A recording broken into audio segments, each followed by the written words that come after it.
The truck was dumped on the block last night, shortly after it was stolen at gunpoint. The robbers got away with the driver's personal items and FedEx packages. They know this area, and I can guarantee you they live in this area because, see, they came here. Those who live near where the truck was found are concerned. Around this time of the year, things get crazy like that, but for that to be close to home like that, I mean, it's no telling what's tied to that. Shortly after the FedEx robbery, a UPS driver was also robbed at gunpoint. The driver felt something hard against his head.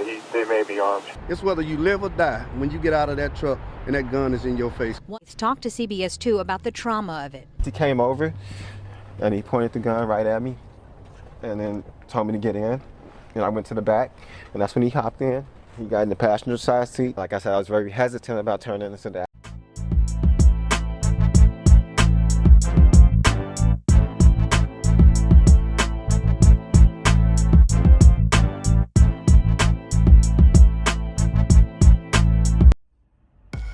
Hello YouTube. Oh my goodness, I had another crazy day. It's going to be pretty much truck drivers, we don't get the respect that we deserve. And it's like four-wheelers will disrespect a truck driver in so many ways. And that goes back to the video I made about things that truckers don't like about four-wheelers. But today, the reason why I'm really saying it again, because I actually had a store that I had to back up to, but beside the store, like around the Family Dollar store, was a drive-through Subway. I've never seen a drive-through Subway, but this was where a drive-through Subway was.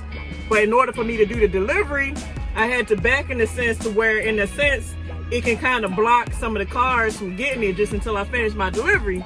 So it was this white lady QV, like let's just say this is my truck and I had to jack it into the store so I can get my lift gate down to deliver to the store.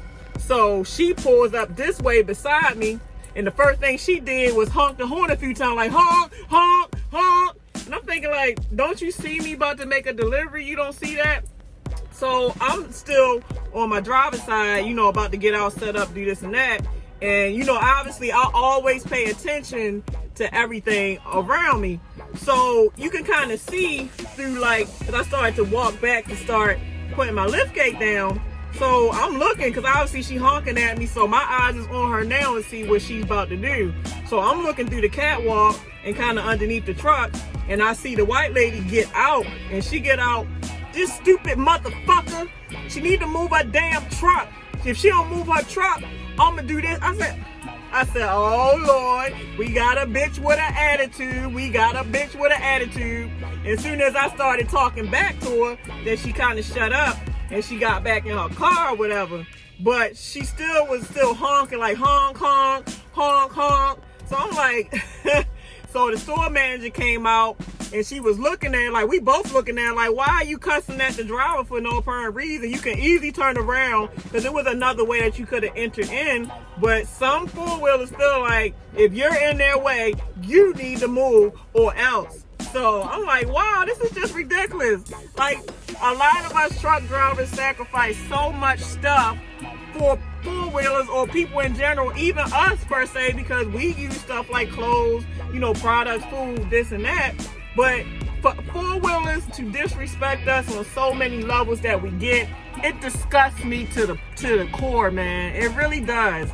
Because it's like, truckers, we sacrifice our time with our family to deliver these things for everybody to have. We just sacrifice our safety.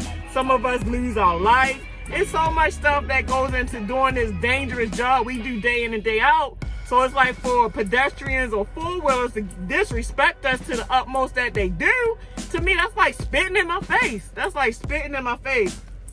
And it almost makes me feel like I need to eventually invest into a bulletproof vest. Because obviously, if you're a touch freight driver and you deliver to weird locations or small stores, obviously you're at a higher risk of danger than somebody that just bumped docks, because you're actually in that trailer unloading while your cab and your tractor is by itself. So, I mean, obviously your door is going to be locked, this and that, but who's to say somebody don't break the window to break in your truck, or somehow they're able to, you know, just do something to where they can pull off with your truck with you in the back of it.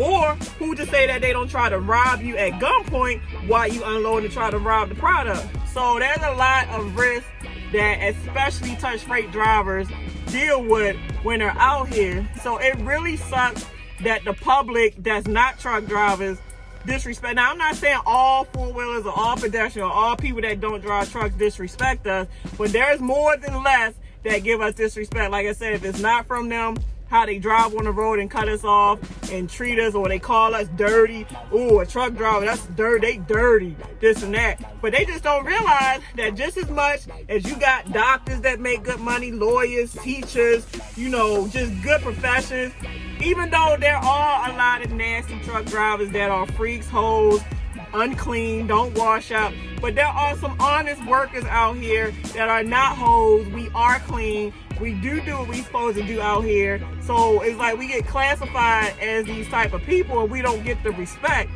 And then, like I said, when we trying to do our job, people don't respect it. And like I said, there's a video I made, you know, just recently with the Epstein, one of the family dog. You can see how I'm trying to do my job to back into the store, and instead of the four-wheeler waiting, he trying to damn near ride on the grass to cut me off because he couldn't wait. And even down to the cones, I bought the orange cone to warn people that don't really come around me too much because I'm maneuvering or I'm here. You think that cone works? No. They still be riding crazy all around the cone doing this and that. So you still don't get the respect. It's like they either do what they gonna do or don't what they gonna do. So it's like they try you and they try you and try you until sometimes some truckers probably do end up getting in fights with these four wheels and stuff because people approach us with such the lack of respect. And like I said, when she called me a stupid motherfucker and saying if I don't move my truck or else, I'm like, oh crap, I hope this lady don't come out with, you know, blast like pow, pow, pow. I'm like, golly, I need to get a bulletproof vest because you don't never know who going pow, pow, and before you know it, you know, I'm not here no more because somebody was just that ignorant. In the world we live in, everybody's always so quick to pow, pow, you don't know when your last day is going to be. There's so many truck drivers that done got murdered senselessly because somebody just felt like murdering somebody and murder one of us. So it's like, how do you solve a lot of these issues that we have going on in this world today? Like I said, that's why I always say start one person at a time. You know, awareness, just make awareness to every type of issue that's going on, and hopefully, you know, people that is of sound mind and of strength can get the people that's of weak mind and weak strength, get them back into order. But yeah, we deal touch freight drivers, we got it a lot worse when it comes to safety. So like I said, I believe that a bulletproof vest costs some money. I believe a bulletproof vest probably costs upwards of probably $400 to $500. But $400 to $500 ain't nothing compared to my life. My life is worth more than $400 to $500. So if you can get a bulletproof vest that can just protect your major organs, so that way if you do get shot in the arm or the leg, you know, you can survive that. But if you get shot in the heart, the lungs, the stomach, you bleed internally, that's done. Only way that I can say that, you know, that I can't really protect, of course, is the head.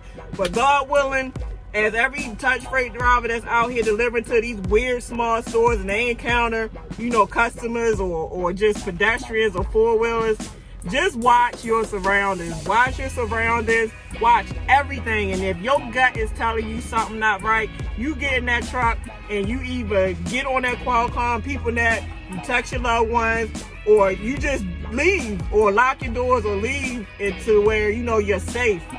Because nobody wants to have to call your family, just let them know that, you know, your loved one didn't make it because they got robbed and shot and killed down for some product. I thought I'd share that today because that really had me pissed off today. And it's like, man, like a lot of times they will try to say that truck drivers are not allowed to carry weapons. But this is one of the most dangerous jobs out here. Even though I know most of us, I ain't gonna say us, but most truck drivers, they don't listen to that. Most truck drivers, they most likely got something on them. Because I'd rather be judged by 12 than carried by 6. So, I mean, I just don't, but it's, you know what though? Factually stating, that's not a federal law. That's more of a company policy versus a federal law. Because as long as you got your weapons carry concealed permit, and whatever state you're traveling through, you know, the gun laws are relaxed and you're able to have it. There's no federal law that say you can't carry. As long as you got all your paperwork, your carrier's permit, and you know the state's law for the state you're traveling through, you know, it is what it is. But a lot of companies just don't want you having it in the truck because that's their company policy. But I know a lot of you probably, man, shoot, I'm carrying mine. I don't care what they say. I'm gonna make sure I protect myself. But shoot, even at that, I'm sure there's a lot of truck drivers that got, you know, murdered and they had a gun. So it's really like the quicker the draw, just like cowboy days. Who can draw first? Pow, pow.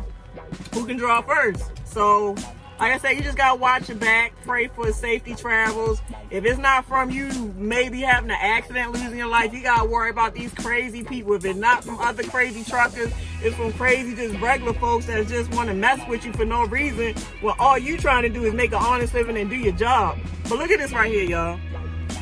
Shoot, this a USA truck driver. He ain't playing no games. That mug, you talking about safety. I think he got the other door that way too. He got his door seat belted. He gonna make sure don't nobody break in his rig. I feel you, USA. That is a trick though. That is definitely a trick for anybody, cause you know Freightliners, and I don't think that's a Freightliner, or is it? I don't know. No, that's a international. But a lot of these trucks have matching keys. So if somebody want to try to just mess with your truck to see if they key match, and then by the luck of the straw it do match, now they getting in your truck while you sleep, and there you go. Now your safety is in danger. You waking up to somebody trying to kill you for whatever reason. So that's a good practice for newbies coming out here. Put your seatbelt around the little hole right here, and you put it around the hole, and then you clip it. And you know, they can't just open your door no any kind of way. Like, you'll hear them. By the time you hear them, you can even do something about it to save your life. So everybody be safe out there. Just watch your back. That's all I gotta say. Watch your back, slow down, pay attention to weather, do your trip planning. You know, just make sure that you doing what you gotta do to protect yourself out here so you can go home to your family at the end of the day. All right, guys, deuces.